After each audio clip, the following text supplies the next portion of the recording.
A very warm welcome to the channel. Today, not doing anything serious, but a request from one or two viewers as we're just around the corner for the big Christmas day of 2024. Some people have asked me, what was your Christmas like? What's it like in Asia? What did you do before? Well, when I was very young, we used to finish school on December the 14th roundabout. And then my mum and dad would give me £5 whole to go shopping, Christmas shopping for my three sisters, mum, dad, and my granny and grandpa. We used to call them Gugga and Papa, which was, even in those days, for all those people, not enough. But I managed to do so, buying these gifts and then wrapping them. And you may have seen some of my videos when I'm wrapping presents, and boy, am I the worst wrapper, not bow wow wow yippee oh yippee yay, rapper in the world. And Christmas Eve was very exciting because we used to go to Windsor, a city just outside London in the United Kingdom, and we used to go to see a pantomime, and it was so enjoyable. And that was like the really exciting part of the beginning of the Christmas period. Then after the pantomime, we used to go to my grandparents' town called Berkhamsted, just outside London, where we used to celebrate Christmas Mass in St. Peter's Church, I do believe. And at midnight, it was very strange because you wanted to say, Happy Christmas, Happy Christmas. Not Merry Christmas in England, it's Happy Christmas. Don't ask me why with that one. And then no one said it. You had to say it after the actual service. Then Christmas morning, my mum used to play music at 8 o'clock in the morning really loudly, and it always started with "O come, all ye faithful," and then Santa had come already, and at the bottom of our bed were the Christmas sack or stocking, and there was some presents just to tie us over. Inside there would be one or two toys, and there'd be a satsuma, like a very small orange. I don't know the other name for that.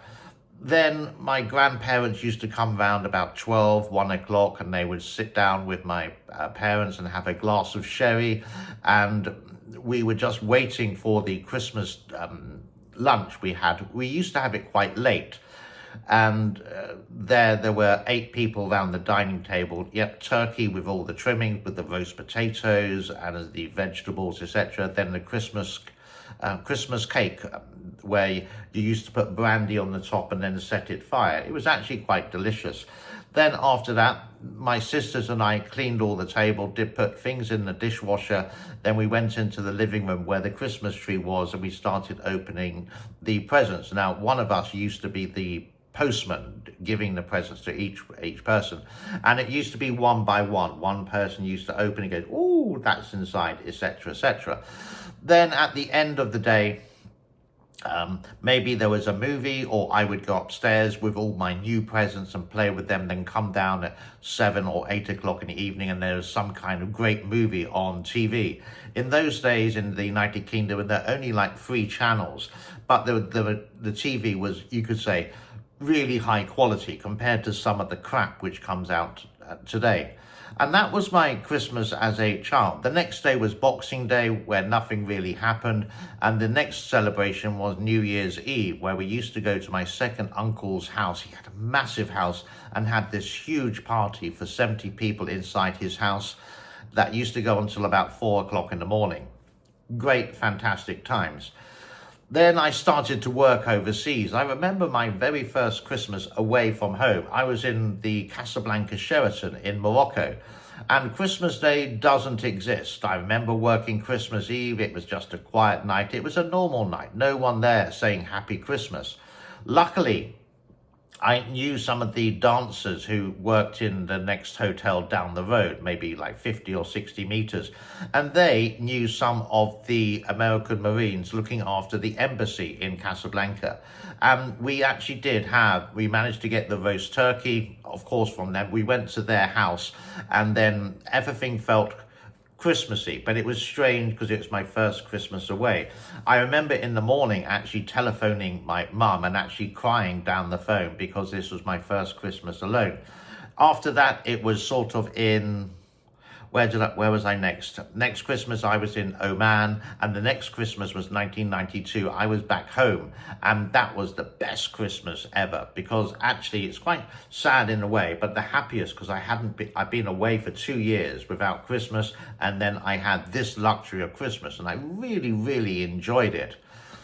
Nowadays, what happens for Christmas, Sophie, my lovely partner, is Christian. We do both believe in God. We've set up the Christmas tree downstairs, and there are some presents underneath the tree. We're not going to go for turkey because it's just too expensive. We have had it once here in one restaurant, but they stopped doing it.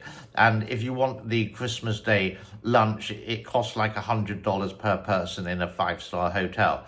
So what we will do is possibly go to Starbucks in the morning and have a Christmas kind of coffee, and then we will go for lunch, maybe in one of our favorite restaurants called Red Piano, and maybe I'll have a steak, maybe I'll have a burger, and whatever my partner Sophie wants. Then we will go home, and then it'll be time to open up the Christmas presents. That's kind of fun. It's sort of the happy memories of the old days when I was celebrating Christmas in England. Then after that, maybe I'll take a little nap, because it's just nice to have, followed by a Christmas movie on Netflix. And at the moment I'm just trying to find the Christmas movies that I can watch on Christmas Day. After that, it's sort of like a disappointment, because it's always the build-up and the excitement of Christmas in a certain place. Now, here they actually do, in a Buddhist country, lots of Christmas decorations, because it's also for the New Year, and then it's also for the New Year. And this town is really famous in Cambodia for the New Year.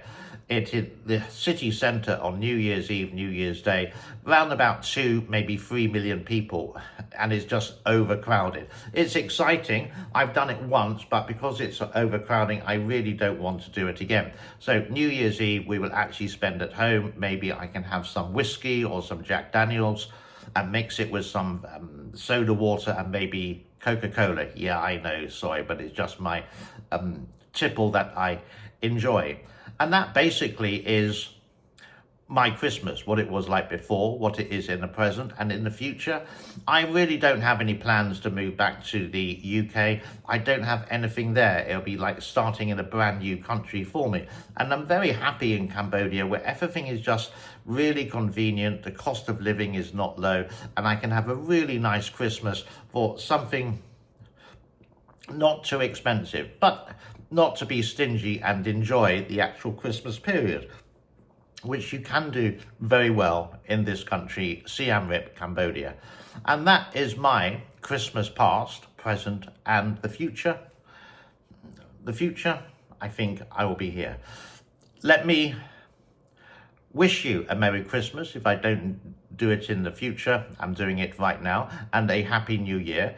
It's a time of the year when we forget about the problems around the world, but do remember the people who are involved in the problems, and hope, as one Christmas carol says, peace and joy to the world.